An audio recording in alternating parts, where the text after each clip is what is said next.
empowerment. I am Anita Hicks, your host, motivational speaker, life coach, and business trainer. Thank you all for investing in yourself and joining us each and every Monday night. I am excited because, Les, you're here, right? Yes, I am. Can you hear me? Yes, I can hear you loud and clear. Yes, how are you? I'm great and grateful. Let the record show. Absolutely. So, Les, first of all, what about yourself? I am wonderful. Les, how was your Thanksgiving? It was great. I have so much to be thankful for, and it was great to be back home. I got back the day before Thanksgiving from South Africa, which was a great experience. I'm going to talk about that. And I spent it relaxing and overcoming the jet lag and just reflecting on life, on how much I'm so appreciative of and things that we take for granted, and just really being thankful for family, for friends like yourself and Stacy, and for the ability to serve, that I'm still being used at this stage of my life to make a difference in people's lives. I'm so grateful to be able to talk to you right now. I don't take anything for granted anymore.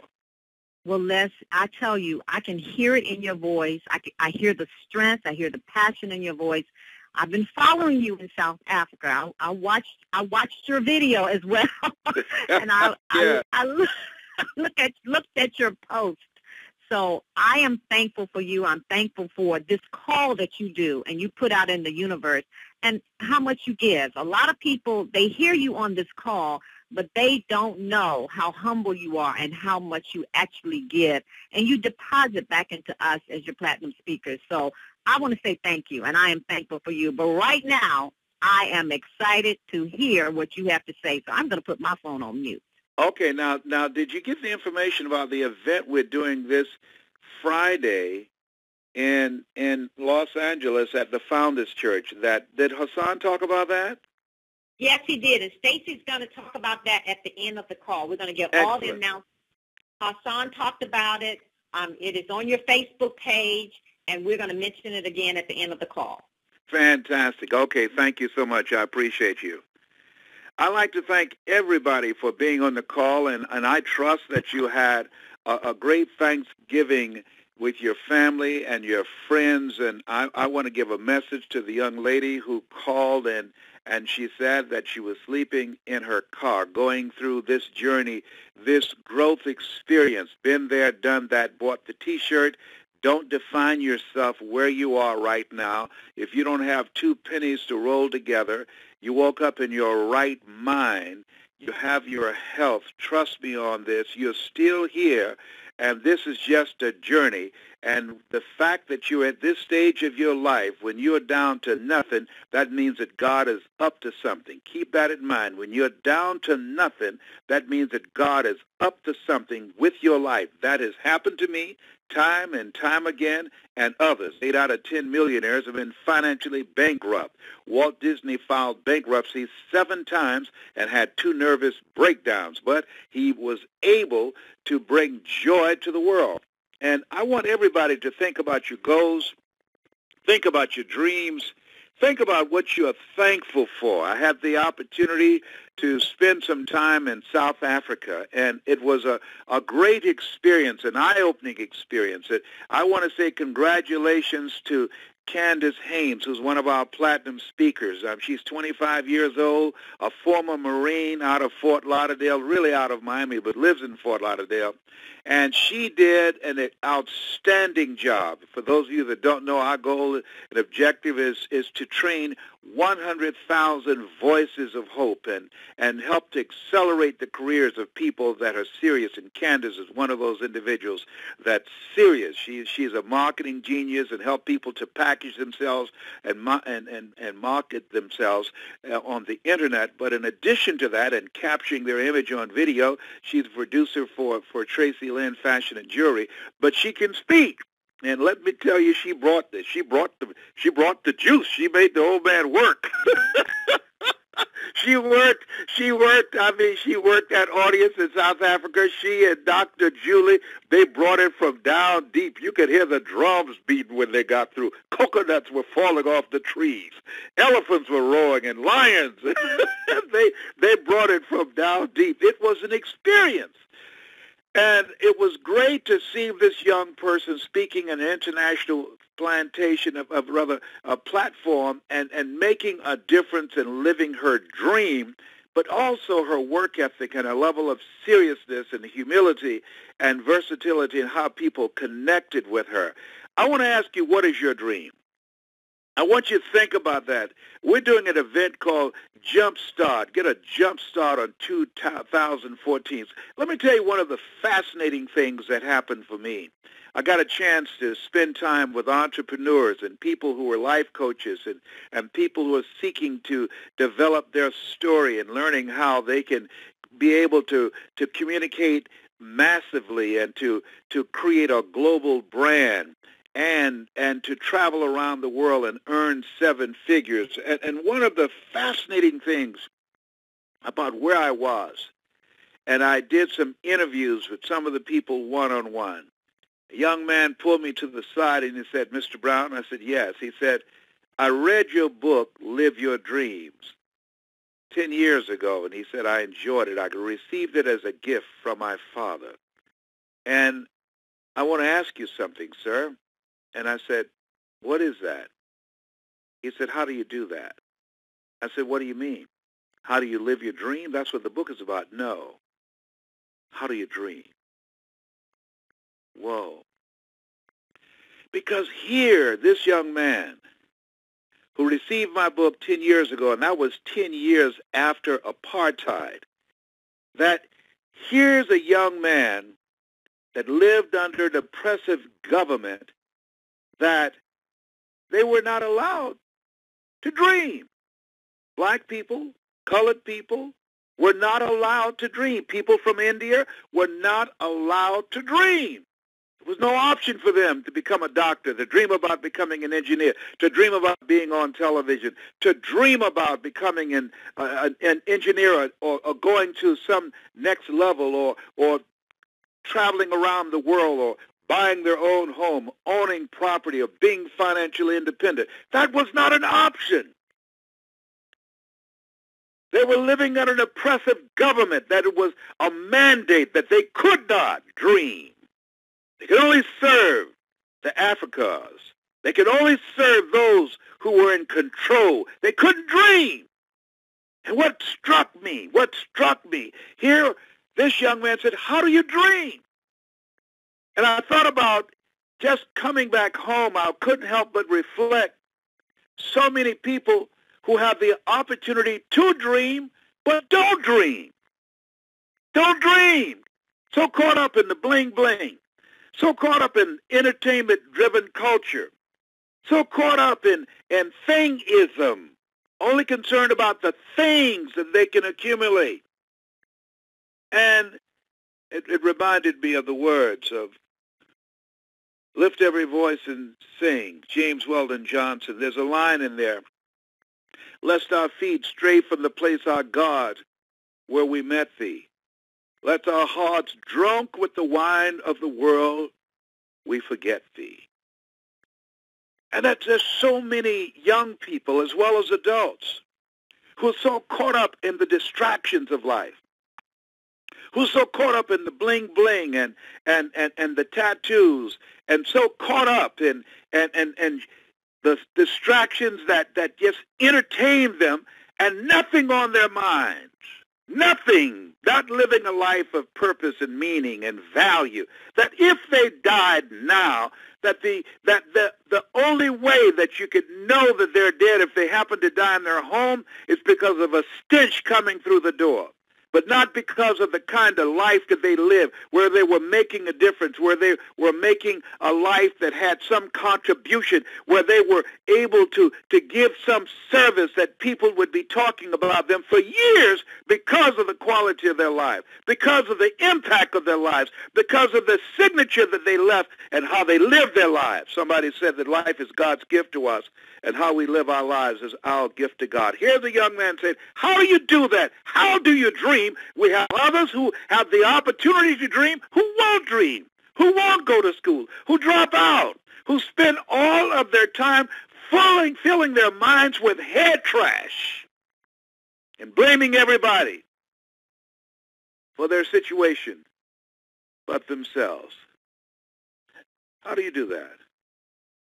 How do you dream? I submit to you that a person who won't dream is just as bad off as somebody who does not know how to dream. Life has changed. What is your dream? How do you see yourself 5 years from now? 10 years from now? What is it you want to do with your life? What will you be worth? What will you be known for? If you died today, what 3 things that you will be known for, that people who gather to celebrate and to recognize your life, what would they be able to say about you? 3 things, 3 positive things they can say about you, that you're being born, you're being chosen by God out of 400 million sperm. Had it made a difference on the earth? What will be said about you when it's all said and done? Thought about that. I was working with these people in South Africa, in Johannesburg. I could see the intensity in their eyes as I spoke. When I did interviews with them one-on-one, each coming in there, feeling a little nervous and apprehensive, wanting me to choose them to be a part of an elite group that I would mentor and work with. And as I looked at them and their passion and their drive and their hunger and the intensity in their eyes, the willingness to do whatever is required, the drive to say, please select me. I want to make a difference. I've got a story. I've seen a lot. I've experienced a lot. Select me, please. I want to go into the bush. I want to go into the villages where there's no light. I want to go to the villages where they have no electricity. I want to go into the villages where they don't have running water and speak to them and speak life into them. Choose me. Help me make a difference. Help me go out and reach those who the government feel unreachable. Help me go to the tents. Help me do my missionary work. Help me answer this call on my life that I have got to do. What is your dream?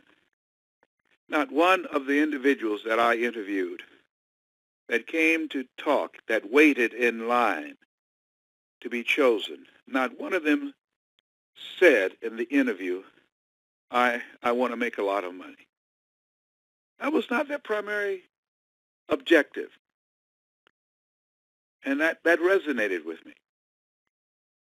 Because when I got into this business, when I saw the Zig Ziglars and Dr. Norman Vincent Peales and the Jim Rowans, my goal was I wanted to make a difference in people's lives as Mr. Washington made a difference in my life, as Mike Williams in Columbus, Ohio made a difference in my life. I wanted to be able to touch somebody's life, and as a result of what my speaking to them and the time that I pour into them, as Mike did with me, that their lives would never be the same again. That was my dream. I had no idea that dream would take me just this year alone to 4 continents. I had no idea. What is your dream? Don't give up on that dream. We need you to have that dream. We need you to make that dream become a reality. I don't care how hard it gets. Don't give up on that dream. Don't allow the disappointments and the setbacks and the temporary defeats stop you. No, that's a part of the process. You will grow through it. You will grow through it. You'll discover things about yourself. It will introduce you to a part of yourself. Don't stop. Keep falling forward. I can't tell you the number of people who laughed at me, I can't tell you the number of people who would not help me, who could help me, but wouldn't help me because they knew me, and based upon what they knew about me, they just could not see me living the life that I envisioned for myself. I'm saying to you, 96% of the people that will help you live your dreams are people that you don't know right now. There are people right in your family, friends who can help you, who won't lift a finger, because they already have this limited vision of who you are. They won't invest in you, but they'll go and invest in something else or someone else, but not you. No. See, a lot of people like crabs in a barrel. You're trying to get out, and they'll pull you back. They don't want to see you get out.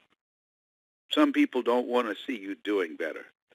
Some people are jealous and envious of you. One of the most painful times in my life when I had to have angioplasty, and one of my brothers said, "How you doing now?" with a sound of sarcasm, like he was envious and jealous of my accomplishments. I never asked him for anything. I never asked any of my brothers and sisters for anything. I never once said when my mother was alive, "Our mother, would you pay the mortgage note 1 month?" I never asked, and they never volunteer. There's some people who'll be jealous of you. Some people who want to see you fail. Oh, he thinks he's all that. Oh, she thinks she's all that. Well, look at her now. That's a part of life. Don't get caught up in it. Don't worry about it. Don't entertain it. Don't engage it. Don't focus on it. Focus on where you're going. What is your dream? What do you really want? Keep that foremost in your mind. Keep that in your heart and fight to keep that dream alive. The world will try and kill that dream. And many times you will have to give it mouth-to-mouth resuscitation. Many times you have to remind yourself, don't leave it, don't desert it. Go back and get it. Talked to a friend of mine who became pregnant at 13, and I said, what happened to you, baby? She said, I got caught up in the moment. Got a text from her today, and she said, I escaped from Mobile, Alabama, and now I'm in another city, in another state, running from an abusive relationship. It's amazing the level of anger and insanity that a lot of these young men are walking around with in them. And there she is starting all over again now with 4 kids, starting all over again. Brilliant, but made some bad choices. And I'll never forget, what happened, baby? You know better. She said, I got caught up in the moment. I didn't say anything else because I know, being honest, that when I was younger, I was young and dumb. I made some decisions that did not represent the best and the highest in me. I made some decisions when I got caught up in the moment. I'll never forget when George Wallace, a comedian, saved me from being on the front pages of the Washington Post when I got caught up in the moment of anger, and I was about to fight a program director with Radio 1 in Washington, D.C., and he stepped between us and he said, Les Brown, no one knows him, but everybody knows you. You can't hit that man. He's baiting you. He's testing you. He's goading you. Don't go for it, man. Don't go for it. I've heard you say anger is the wind that blows out the lamp of the mind. Back down, Brown. Stand down. Cool off. I was lunging for this guy. I didn't even think. I got caught up in the moment. And all of us have had moments like that. I forgot my dream. I forgot who I was. And fortunately, I had somebody who didn't stand back and watch, somebody who didn't egg it on, somebody that didn't say, go Les, yes, do that, man, kick his butt.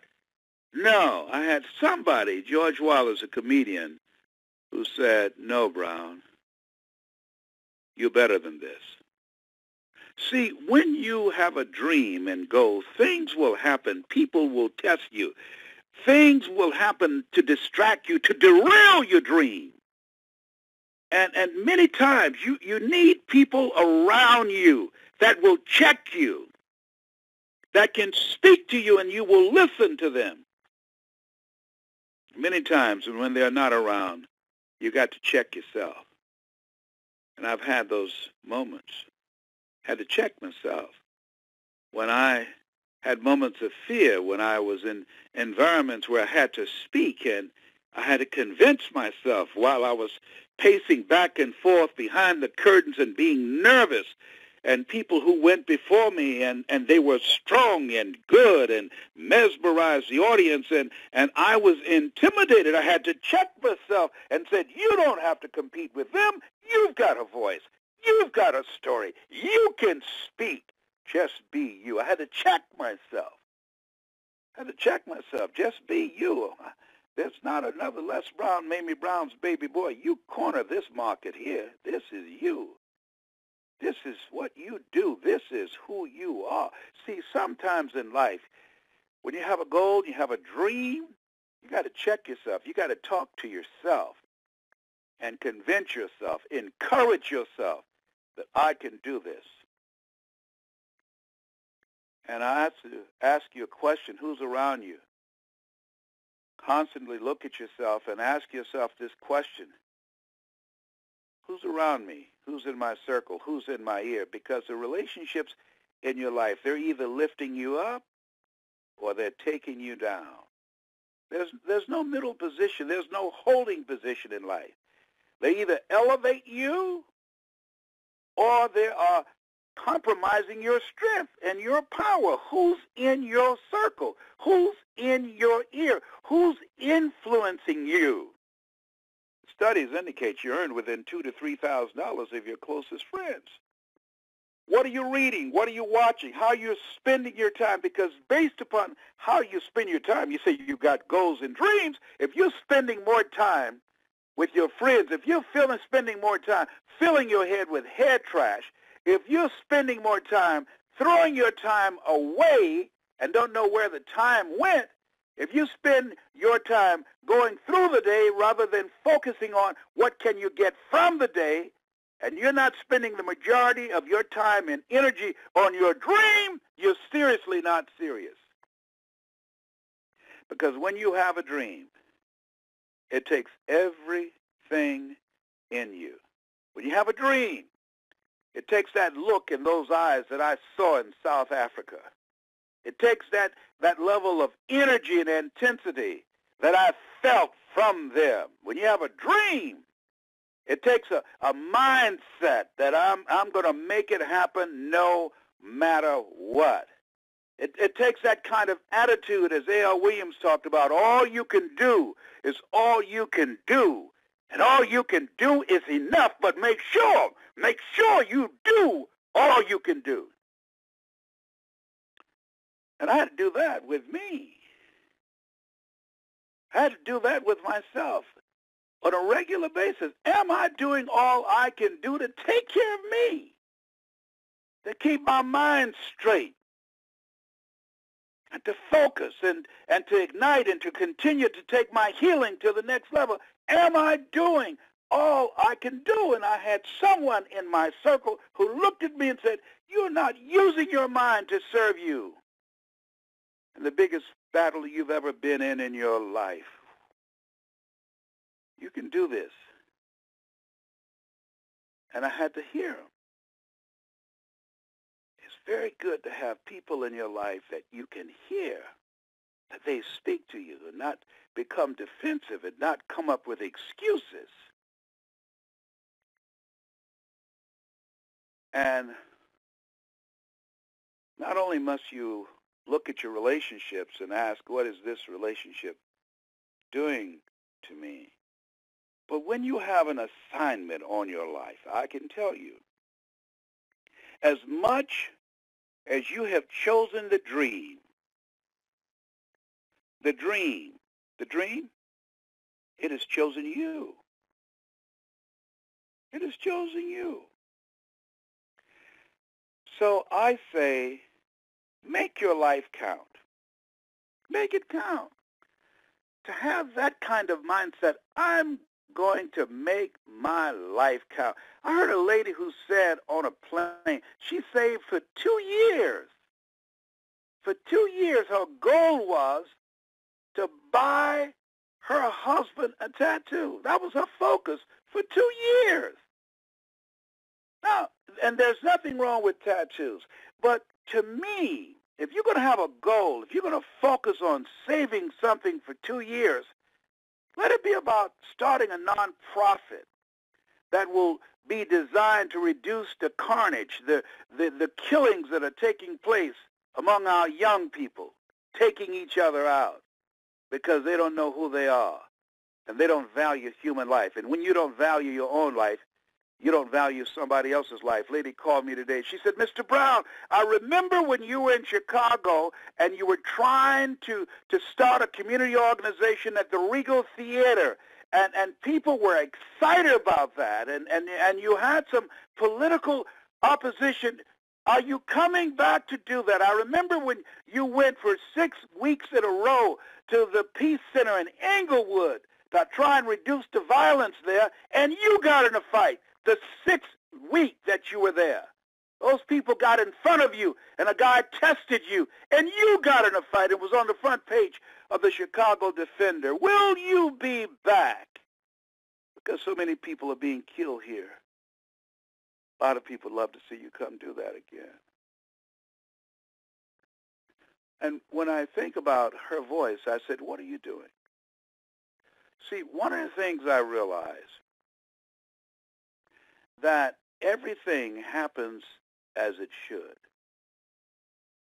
That was a disappointing time for me. That was a big disappointment. And it took the wind out of me. That here I am, Les Brown, volunteering to go into Englewood, where most people were afraid to go.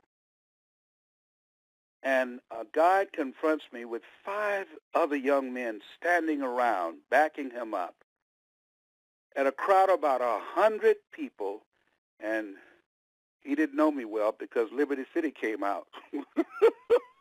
He didn't know me well because Overtown came out. I came from Overtown in Miami, Good Bread Alley, and Bucket the Blood, where we used to have signs say, do your cutting and shooting on, on Monday, Tuesday, Wednesday, Thursday, and Friday, and avoid the weekend rush. He got up in my face, and I said, if I'm going to go down, I'm going down by swinging first, and I hit him first and got in his chest. He was stunned, 6'4". He was shocked, and I knew the crowd would intervene before they just picked my butt up and threw me in the bushes. Well, I'll never forget the look in his eyes when I hit him and grabbed him. I don't know. He was like, you fool, do you not see these 5 young boys standing around me, and I'm looking down at you? You going to hit me? Yes. Let me tell you something. When you have a goal and dream in life to do something, there are going to be some bullies that will get in your face, that'll bully you. Friends, loved ones, people who should be there to encourage you will be there to tell you you can't do that. Bullies of all kinds, who are negative, who won't lift a finger to help you. Goliath was a bully, but he lost. David had 5 stones, but he only used 1. I'm saying to you, when you have a goal, you have a dream that's worth anything at all, it's going to be a struggle. It's going to be a fight. Something's going to happen. I'm telling you what I've learned and what I've lived and what I've witnessed and what I've gone through. But that's not there to stop you. They meant it for evil, but God meant it for good. You're going to learn some things about yourself. You're going to develop some skills and some faith and some confidence. No test, no testimony. You need to write that down. Life is just testing you. No test, no testimony. No guts, no glory. No. It's a great time. It's a great time. Don't listen to the naysayers. This is a great time that you have to be resourceful. You have to have courage. You've got to be creative. You've got to be relentless. You want to be surrounded with people who are going someplace, who want something out of life, and come out among people who don't want to do anything in life but talk. Come out from among them. But you're cut from a different cloth. Henry David Thoreau said, if a man doesn't keep pace with his companions, perhaps he's listening to the beat of a different drummer. Let him dance to the music that he hears, however measured or far apart. You are different, the fact that you're listening to me. You are different, the fact that you're building an organization. You are different, the fact that you've said, I'm going to create my own income. You are different. The fact that you said, if nobody's going to give me a job, I will create my own. The fact that you said, I can do more. I deserve more. I'm willing to do whatever it takes to take care of my family, whatever it takes to control my destiny, whatever it takes to move my life to another level, whatever it takes to buy my mother a home, whatever it takes to provide for my family, whatever it takes so I'm not stressed out of my mind working a job that's beneath my intelligence. No, I'm not going out like this. No, no, that's not me. No. Henry David Thoreau also said, a man doesn't keep pace with his companions. Perhaps he's listening to the beat of a different drummer. Let him dance to the music that he hears, however measured or far apart. You're different. You're uncommon. You're listening to a different beat. All of us are born unique, but most people die copies. But one so-called celebrity start wearing earrings, and then you start seeing everybody, men, wearing earrings. When I was a little boy, you didn't wear no earrings in Goodbread Island, Bucket of Blood, in Liberty City. What? Earrings? Come on. Can you imagine they had to have a dress code at Morehouse where Dr. Martin Luther King walked the campus? They have a dress code for men that you can't come up in here with your fingernails painted. Can't come up in here wearing no pale pushers. For men, come on, come on. Something has happened. Something has happened. I saw the BET Awards, and I just wanted to know what kind of mind do you have to be in to look at a mirror, thank you so much. Let me finish. You know, I'm on fire up in here. Let me tell you something. Let me say to y'all, I know this is not politically correct. And I'm an old-timer. I understand that. I'm an old geezer, okay? I'm old-fashioned. But I don't care how old I am.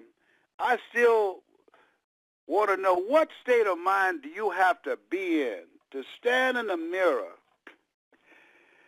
and deliberately pull your pants down so that somebody can see your underwear or the top of the crack of your behind and go on television or come out in public and think that's okay. And let me say to those of you who see that, do not say anything to them. They know what they're doing. They're very aware. And when someone operates at that low level of consciousness, remember the words, don't cast pearls before swines. That's low consciousness people. Lest they turn and rend you, which means they're going to get upset with you and get in your face. Get in your, no, leave them alone. Leave them alone. It's none of our business. It's none of our business. Because, and I remember reading this book called The Kabbalion. It said, the lips of the wise are sealed to the ears of the ignorant. There's some people that the level of ignorance is so deep that they want to call attention to themselves by showing their drawers. That's deep. That says something there. That's showing their drawers. going out in public, uncouth, no class, and think that's hip, and dare you to say something. No, that's their journey. They come through us, but our children come from God. That's different. That's different. There's a different mindset up in here right now, and I could tell you, being in South Africa, from people who were so grateful, teach me how to dream, teach me how to speak, teach me how to tell my story, teach me how to be unstoppable, teach me how to make something of myself. Let me share something with you. Jesus said, whosoever will, let him come. In other words, work with the willing. Work with those who are willing to work. Work with those who are willing to work. Everybody will get it when they're ready for it. But for the grace of God, there goes I. I used to be crazy. I used to be real crazy. I remember coming home to my mama. Leslie, what are you doing? My name is Leslie X. Mamie Brown said, what the hell are you talking about? I went down. I had gone down to the Muslim temple, to the Honorable Elijah Muhammad temple, and heard Malcolm X talk. I came home. I said, my name is Leslie X. I know Leslie Brown. I ain't got no slave name. Mama said, let me go back there and get me that broom. She'd asked for the switch. I was a Muslim for about one day. This curse said, "Maybe what you doing? I'm about to beat this boy. His name Leslie X. I got an X boy." I used to be crazy. I remember they used to have something called cocaine when I was young. People used to have process, right? In order to get a process, you got to put some cocaine in your hair. I didn't know about cocaine, so I wanted to get a process like all the entertainers that I'd seen, like Nat King Cole and Sammy Davis Jr. I was 16 years old. Me and George Cooper and Boo, we went and got some cocaine. And we put the cocaine in our hair to make our hair wavy. We sitting around looking at television. I remember Mickey Mouse, M-I-C, see you real soon, K-U-I-Y, because we like you. All of a sudden, that cocaine started burning our hair. Boo ran to the kitchen sink. George ran to the bathroom. I got to the bathroom before him and turned the water on my head. And then Jabbo was there. He turned on the shower with his head. And I looked around and David was there. He tried to put his head in the toilet. Because that cocaine was burning our heads up. Oh, my God. We were crazy. We were trying to get some waves. We were trying to get curly hair. I remember putting on Ultra, skin tone green cream, trying to look lighter. Black wasn't beautiful then. This is before James Brown put out, "Say it loud, I'm black and I'm proud." Oh, no, this is the time you want to get killed. Call somebody black. I'm telling you what I know. I'm not making this up. This is real. We've all had these moments where we've been crazy, just straight out of our minds. We all had moments when we've been temporarily insane, where we look back on our lives and say, what state of mind was I in? And I'm sure I'd like to be around here when many of these young people get old and got tattoos in their faces and all over when they get up in their 60s and 70s. Start sagging. Say, what state of mind was I in when I did that? I mean, a permanent sad. Oh, my gosh. Boy, this thing called life. Isn't it wonderful? I'm just so grateful that I'm here. As I was coming from South Africa, I was in line coming through customs singing, "God Bless America." Let me tell you something.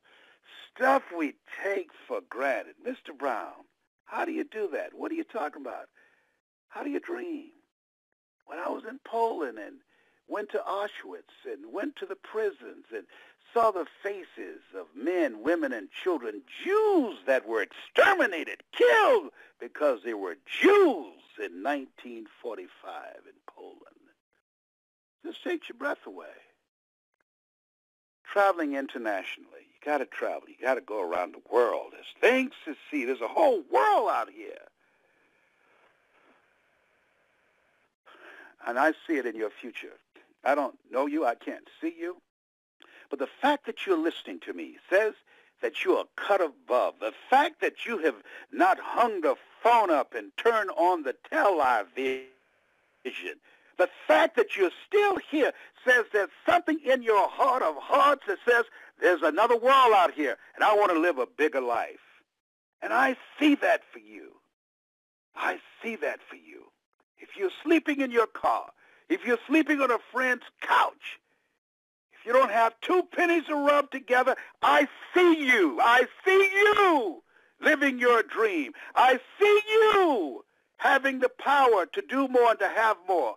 I know what Willie Jolly meant when he said a setback is a setup for a comeback. You're down to nothing. God is up to something. If you're down to nothing, God is up to something. Don't give up. Stand your ground. Because you've got something special. You've got greatness in you. That's my story. And I'm sticking to it. Anita? Powerful, powerful message, Les. I tell you, when you said that this gentleman asked you, how do you dream? Just the little how do you do that? I know, how do you do, we just take that for granted. We walk around and talk about, I have a dream, and we have the opportunity to actually live our dream. So, let me tell you something. You know, most people don't even remember Dr. Martin Luther King. All they know now about the King sales, you know, products they can buy at discount. Most people don't have a dream. They don't know why he said that.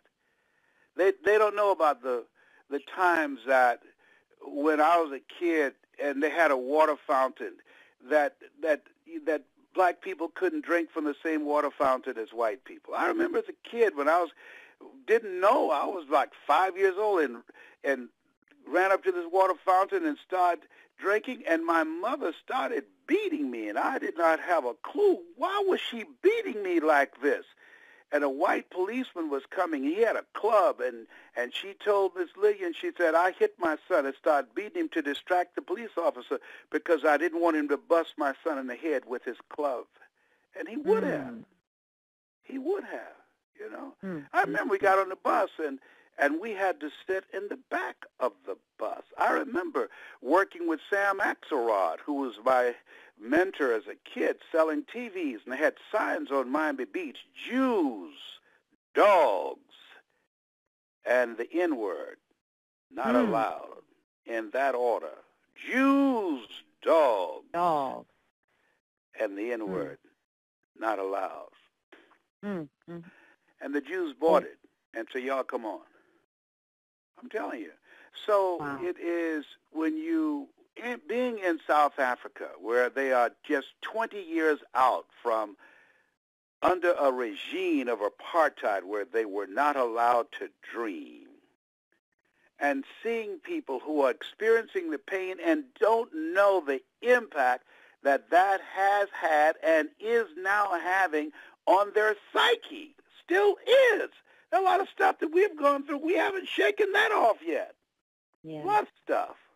That's why this area of self-development, of working on yourself, developing yourself, becoming a part of a community of collaborative, achievement-driven, supportive relationships, listening to motivational messages, going to seminars and workshops, investing in yourself is so crucial. It's so crucial because most of us don't know that we don't know and we think we know. Yes. It's so crucial. Absolutely.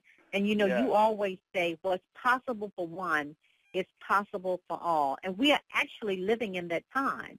This is the greatest time in the history of the world.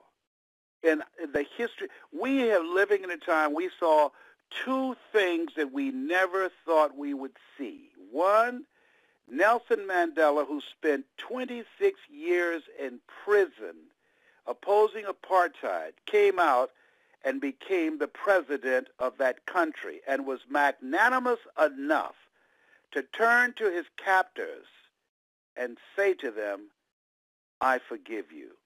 What manner of man is that?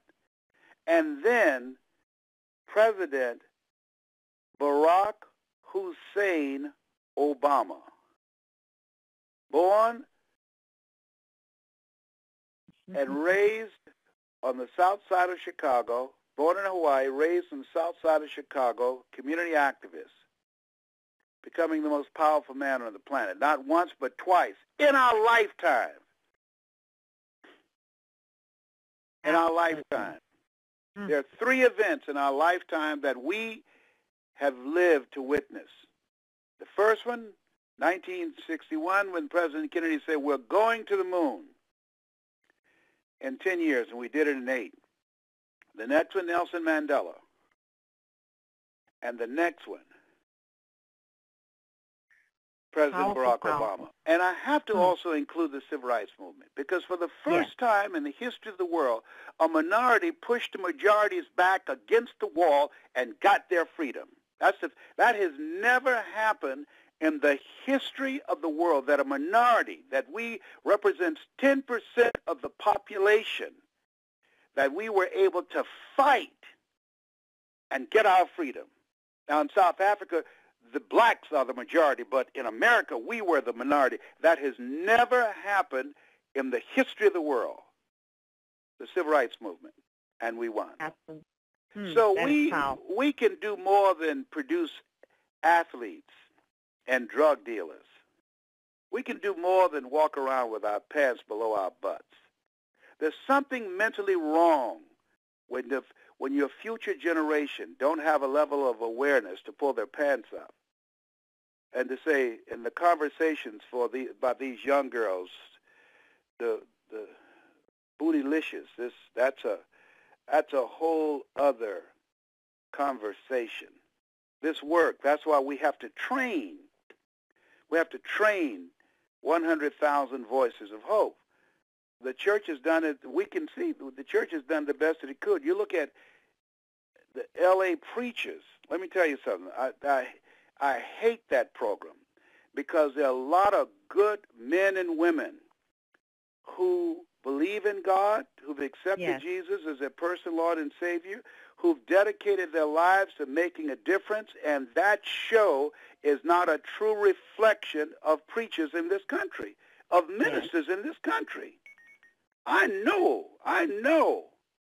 That is not a true reflection. That is so embarrassing. It is such a misrepresentation. And why they would do that, I don't understand. I know why the networks would do it. I know why the advertisers, because they get an audience. But why those men would lend themselves to be a part of that, knowing that television's about controversy. Mm-hmm. Why? Men of the cloth. And you know some of those ministers. I know them all. Why they would do that? That is not a true reflection of the church.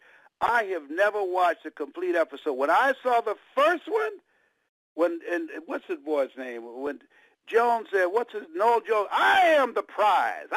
You had to win me. I'm the prize. Oh, Lord, Jesus, help me somebody. I just had to, I was through. I don't make myself available for head trash. That's head trash. Yes. I got work to do. I've got work to do. God is not through with me yet. Okay. Well, one of the things, next, do we have time to open up the call for a few minutes? Well, first of all, I want Stacy I'm going to be at the Founders Church this week, and I want people to come out. If you know somebody in L.A., call them and tell them to turn out. I'm on fire. So much I want to share with you that I couldn't do tonight, that my experience of being in South Africa. Have Stacy. Stacy, give the announcement. Be Hassan and Makiva and Barbara and Kalani. I don't think Stacy is on the call, but let me give I have the announcement for December and the 6th. People can go to brown.les, my Facebook, brown.les, and they can sign up for that and spread the word and get tickets for somebody to attend. It's going to be transformative, and they're going to learn a lot about social media, how to market themselves, how to put together systems for their business. There's no secret to success. There's a system to it, how to start a home-operated business on your computer and create non-performance income. It's going to be a great experience, and we're looking for some business partners. It's going to be great. People who are ready to make some money. Yeah. So let me give those of you that are on the call. The date is December the 6th.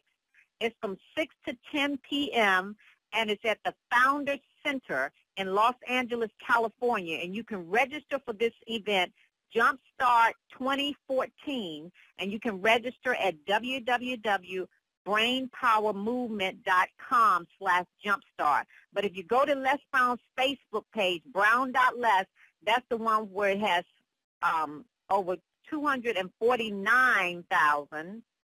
Wow. So that is the one. There's a couple of other ones out there, but that is the one that is the official, the real Les Brown. So you can go onto that page and you can register and sign up to see Les Brown in Los Angeles, California. I know that Stacy is doing an event, and she wasn't able to get back on the call, but we'll have all the additional calls, all of the other ways that you can stay connected to Les Brown. We announce it every week. So we're going to try to have that posted on Les Brown's page, because a lot of times people are asking, how can we find out about all of those ways that we can stay connected every week? But definitely go to Les Brown's Facebook page and sign up for this event on December the 6th. And Les is going to be there. He has some of his other platinum speakers, and he has some strategic partners. It is going to be a powerful, powerful event to jumpstart your 2014. It is. I can't wait. I'm on fire. I tell you, being in Africa, it's in the motherland. It's life transformative, and I encourage everybody to have that experience. Dr. Julie Van Putten was in rare form over there. She and Candace Haynes, they did an incredible job, and people love them. It's there are places in this world where when you go and you have a message to empower people. We were in Perth and Adelaide, Australia, Singapore, Poland, Malaysia.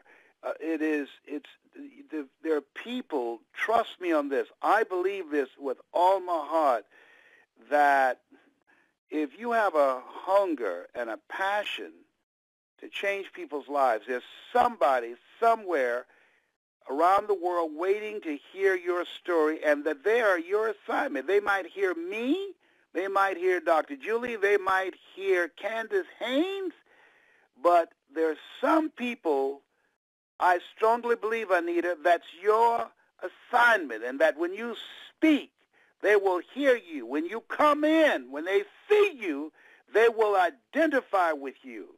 And I believe that we cannot, this is no time to sit back and just allow politicians or religious leaders, politicians say, vote for me, I'll give you a piece of the American pie, or religious leaders saying, do as I tell you to do, and I'll teach you how to live after you die. We need everyday people, ordinary people who want to live an extraordinary life, to use their story. You want to make a difference in people's lives. You got a voice. Trust me on this. You have a voice. And you know what? Well, I don't have a college education. That's what I stopped myself with for 14 years. God does not call those who are qualified. He qualified those he calls. That's what Ruel Bardsdale told me out of Columbus, Ohio. And he was absolutely right. You are qualified. You've gone through some stuff. You've experienced some stuff. You got a story. And there's somebody that can profit from your pain and how you got over. And I know you can feel like Aretha said, how I got over. Sometimes I look back and I wonder how I got over. Trust me, I know about that. And I'm saying to you, this is your time to make a difference. This is an incredible time on the planet that we are alive. Thank you. Let me talk to some people, and then I'm having a hot flash right now.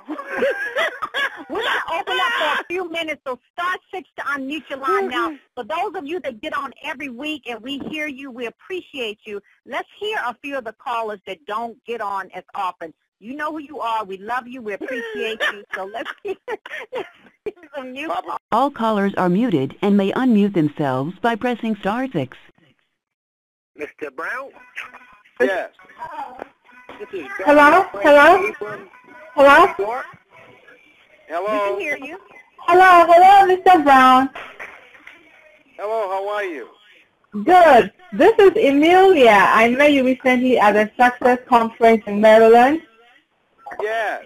How are you, Amelia? I'm good. Thank you. I've been trying to find out about the workshop on December 14th. Oh, that is Anita, so do you have that information? I tell you what I want you to do is be on the call next week. I have all the particulars about that, okay? All right, okay, all right. Thank you so much. Thank you. Hello? Hello? Anita, we got to block everybody out. We got to get a distant system. All callers are muted. You know what? There must be a way in which we can open up each line individually so I can talk to people. Let's talk with the service that we have and see can we work that out, because you Absolutely, can't do because right now everybody just jumps on, and we want to hear from you all. So here's what we want you to do. We want you to go on the Facebook page, Les Brown, brown.les, and we want you to post your comments there. Brown.les, and post your comments there. Post your comments there, and we will reach out to you. But we want to hear your comments, and we want to hear your feedback. Well, thank you, Les. I know that we have our platinum call at 9 o'clock, and I know that you are fired up and ready for it. So Let the record show. I know you are. It is 8:58, and so for all of you callers, invite someone on the call next week, and remember to come out to the event in December, and we're looking forward for you all, your participation. Go to brown.les and register for that event. Les, thank you so much. We appreciate you. We appreciate the gift that you bring to the universe, and we look forward to having you on the call next week.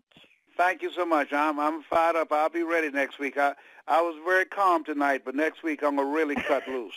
You were not calm. Well, listeners, we thank you. We appreciate you. And as I always remind you, never, ever give up on your dreams, because the world awaits your light, your authentic gift. God bless you all, and God bless your dreams. Good night, everyone.